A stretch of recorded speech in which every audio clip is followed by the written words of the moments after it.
दिल के तूफान उड़ाएगा। बलौदा बाजार के ररा पूरा दिल के तूफान उड़ाएगा।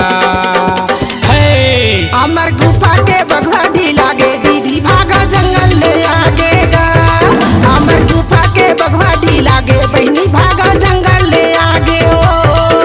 बलौदा बाजार के ररा पूरा दिल के तूफान उड़ाएगा। बलौदा बाजार के ररा पूरा दिल के तूफान उड़ाएगा। अमर गुफा के बघवा ढीला गे दीदी भागा जंगल ले आगेगा। अमर गुफा के बघवा ढीला गे बहनी भागा जंगल ले आगे ओ।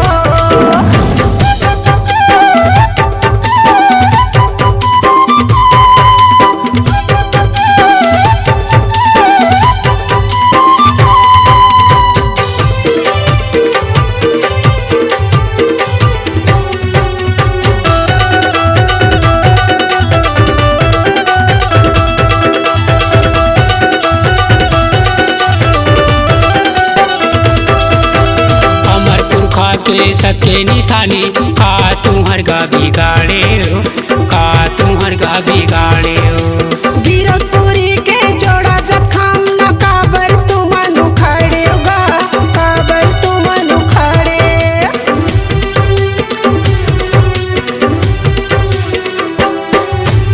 अमर पुरखा के सबके निशानी का तुम्हार गा बिगाड़े हो, का तुम्हार गा बिगाड़े हो। गिरतपुरी के जोड़ा जखम न काबर तुम उखड़े होगा, काबर तुम उखड़े। नहीं धरे बाबक मीठी वानी, नहीं धरे बाबक मीठी वानी। सत्य ज्ञान ल कुचल के आगे होगा। अमर गुफा के बघवा ढीला गे दीदी भागा जंगल ले आगेगा। अमर गुफा के बघवा ढीला गे बहनी भागा जंगल ले आगे ओ।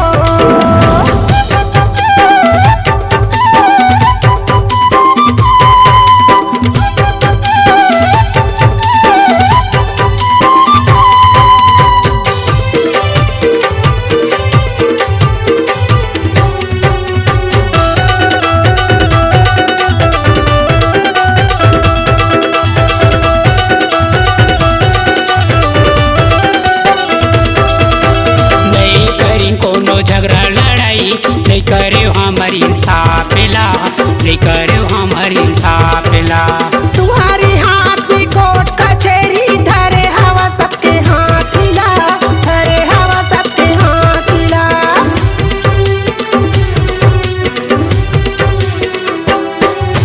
नहीं करी कोनो झगड़ा लड़ाई नहीं करे हमारी इंसाफ ला, नहीं करे हमारी इंसाफ ला। तुम्हारी हाथ में कोर्ट कचहरी धरे हवा सबके हाथ ला, धरे हवा सबके हाथ ला। बंदूक चले चाहे गोली बारूद, बंदूक चले चाहे गोली बारूद। बाबा खातिर जान गंवाएगा। अमर गुफा के बघवा ढीला गे दीदी भागा जंगल ले आगेगा। अमर गुफा के बघवा ढीला गे बहनी भागा जंगल ले आगे ओ।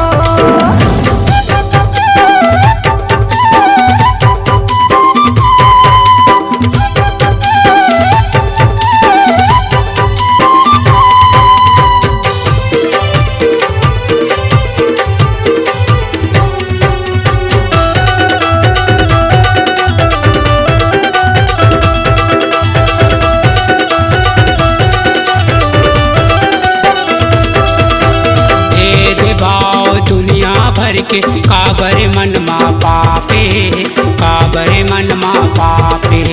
भाई भाई एक बराबर कहते एक जाति है, कहते एक जाति है।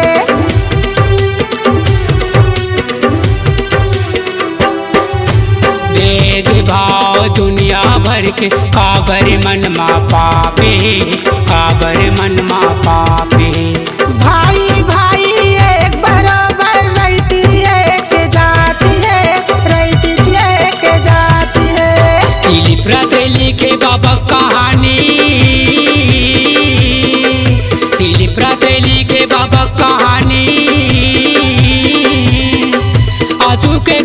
भागेगा। हे अमर गुफा के बगवा ढीला गे दीदी भागा जंगल ले आगेगा। अमर गुफा के बगवा ढीला गे बहनी भागा जंगल ले आगे ओ।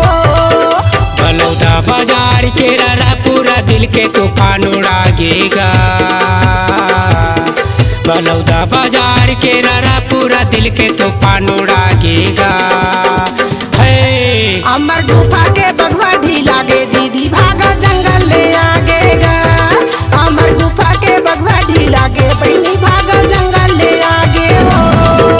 अमर गुफा के बगवा ढीला गे भैया भागो जंगल ले आगेगा। काशी बाबा के बगवा ढीला गे दीदी भागा जंगल ले आगेगा। अमर गुफा के बगवा ढीला गे भैया भागो जंगल ले आगेगा। अमर गुफा के बगवा ढीला गे भैया भागो जंगल ले आगे।